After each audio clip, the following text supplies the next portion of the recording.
এই রেসিপিটা সবচেয়ে বেশি শীতকালে খেতে খুবই মজার।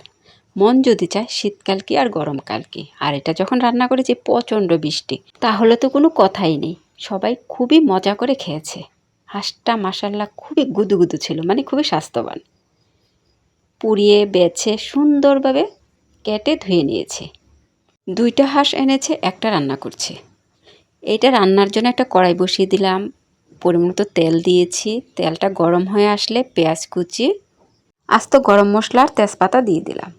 পেঁয়াজগুলো একটু লাল লাল হওয়া পর্যন্ত ভেজে নেব। তারপর পরিমাণ মতো সব কিছু মশলা দিয়ে দিব। হলুদের গুঁড়া দিয়েছি, মরিচের গুঁড়া দিয়েছি, স্বাদ মতো লবণ, ধনিয়ার গুঁড়া, জিরার গুঁড়া, আদা বাটা, রসুন বাটা। আমি একটার জন্য যতটুকু প্রয়োজন ওরকম পরিমাণ করেই দিয়েছি, আর পানি দিয়ে দিলাম। মশলাটা এখন ভালোভাবে কষিয়ে নেব। অবশ্যই খেয়াল রাখবেন পুড়ে যেন যায় না। পুড়ে গেলে যে কোনো রেসিপির স্বাদ নষ্ট হয়ে যায়। মশলাটা কষানো হয়ে গেলে আমি ধুয়ে রাখা হাঁসের মাংসগুলো আমি দিয়ে দিলাম। আস্তে আস্তে নেড়ে চেড়ে সব মশলার সাথে মিশিয়ে সামান্য একটু পানি দিয়েছি কষানোর জন্য, আর কিছুক্ষণের জন্য ঢেকে দিব। ঢাকনা উঠিয়ে আস্তে আস্তে নেড়ে চেড়ে নিব। যখন রান্না করি প্রচুর বৃষ্টি ছিল, খিচুড়িও রান্না করেছি, সাদা ভাতও রান্না করেছি। যে যেটা দিয়ে খাবে খাবে। খুবই মজার হয়েছিল মাশাল্লাহ। আর হাঁস মূলত শীতকালেই খাওয়া হয়।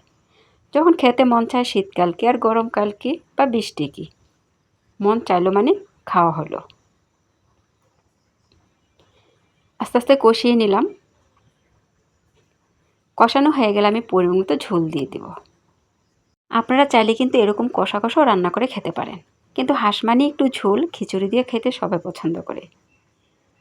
তাই কষানো হয়ে গেলে আমি পরিমাণ মতো পানি দিয়ে দেব। একটু সিদ্ধ হবে আর একটু ঝোল থাকবে।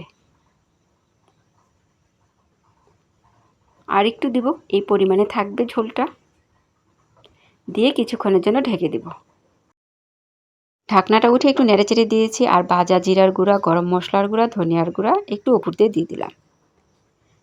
তারপর নেড়েচেড়ে চুলাটা লো হিটে রেখে দিব। মাংসটা সিদ্ধ হবে আর তেলটা ভেসে আসবে। এই রেসিপিটা ভালো লেগে থাকলে অবশ্যই একটু শেয়ার করে দিবেন, অন্যদের দেখার সুযোগ করে দিবেন। ছোট্ট একটা অনুরোধ, পেজটাকে ফলোতে পাশে থাকবেন। মাশাল্লাহ, রেসিপিটার ফাইনাল লুক। এরকম ঝোল না থাকলে তো খিচুড়ি খেয়ে মজা পাওয়া যাবে না। চুলাটা অফ করে দিব। এই ধরনের রেসিপি শুধু খিচুড়ি কেন, ভাত, পোলাও, রুটি, পরোটা সব কিছুর সাথেই খাওয়া যাবে। এতক্ষণ ভিডিওটা দেখার জন্য অসংখ্য ধন্যবাদ।